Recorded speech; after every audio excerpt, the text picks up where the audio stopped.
মোহামেডান ক্লাবের হারানো জৌলুস ফিরিয়ে আনতে শক্ত দল গড়তে এক মঞ্চে দেশের গণ্যমান্য ব্যক্তিরা মঙ্গলবার ক্লাবটার নবনির্বাচিত পরিচালনা পরিষদের পরিচিতি অনুষ্ঠানে প্রধান অতিথি হিসেবে ছিলেন এলজিআরডি মন্ত্রী মির্জা ফখরুল ইসলাম আলমগীর। এছাড়া বেশ কজন মন্ত্রী এমপি উপস্থিত ছিলেন। সবাই সাদা কালো শিবিরের সমর্থক, মাঠে দেখতে চান প্রিয় দল মোহামেডানের দুর্দান্ত খেলা। সাইফুল রূপকের রিপোর্ট। ক্লাব এখন নিরাপদ। বরকতুল্লাহ বুলুকে সভাপতি করেছেন, তার নামের সাথেই বরকত আছে, ইনশাল্লাহ মোহামেডানের বরকত হবে।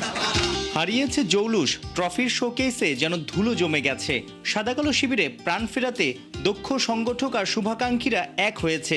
এবার বুঝি কোটি কোটি ভক্তের প্রিয় ক্লাব ঢাকা মোহামেডান পাবে সঠিক দিশা, তাদের থাকবে সাফল্য জেতার নেশা।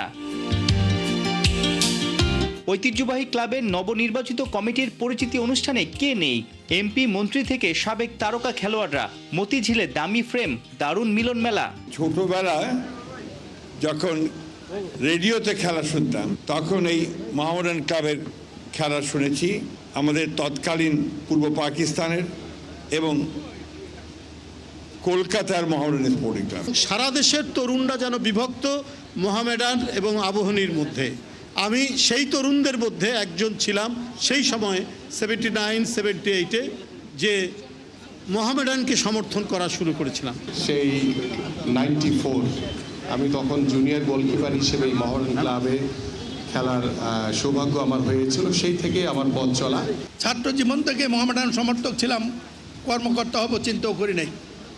চরম দৃশ্যে যখন মাত্র বিয়ে করেছি, নিজের চাল চুলের ব্যবস্থা নাই, তখন এই মোহামেডান ক্লাবের দায়িত্ব একদিন রাতে আমার কাছে আসে 75-এর দিকে। ঢাকা মোহামেডানকে শক্ত ও পেশাদার ক্লাবের রূপ দেওয়ার দায়িত্বে খেলাপ্রিয় সংসদ সদস্য ও অভিজ্ঞ সংগঠক বরকতুল্লাহ বুলু। মোহামেডান ক্লাবের দীর্ঘদিনের যে আশা, এখানে একটি বহুতল ভবন হবে, মোহামেডান ক্লাব নিজ পায়ে দাঁড়াবে। আমি মাননীয় মন্ত্রী জনাব মির্জা ফখরুল ইসলাম আলমগীর সাহেবের কাছে অনুরোধ করব, এখানে অনেক মন্ত্রীরাও আছেন, তো মির্জা ফখরুল ইসলাম আলমগীর মাননীয় প্রধানমন্ত্রীর কাছে এই মোহামেডান ক্লাবের আমরা একটি দাবি নামা নিয়ে উনি এবং প্রধানমন্ত্রীর কাছে যাব। উনি আমাদের সহযোগিতা করবেন, বোর্ড অফ ডাইরেক্টর সবাই থাকবে। আমার মনে হয় তখনই এইটি ফয়সলা হয়ে যাবে। শুধু ঢাকা মোহামেডান দাপট দেখালেই চলবে? ঢাকা আবাহনী পিছিয়ে পড়লে খেলা হবে মেরমেরে।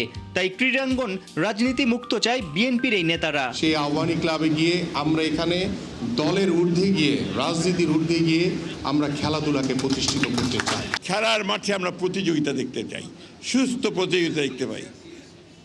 আমরা ওই দৃশ্য দেখতে চাই যে মোহামেডান ক্লাব আর আবাহনীর খেলা ন্যাশনাল ফুটবল স্টেডিয়ামে হচ্ছে, আর বাইরে মারামারি করছি আমরা। মাঝে লম্বা সময় দর্শকদের হতাশ করেছে মোহামেডান ক্লাব।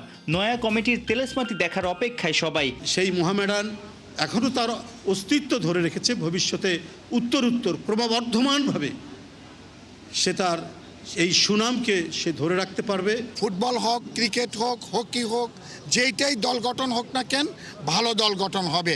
এবং মোহামেডান ক্লাবে এখন থেকে চ্যাম্পিয়ন দল গঠন করার জন্য টিম করা হবে। সাইফুল রূপক, ৭১।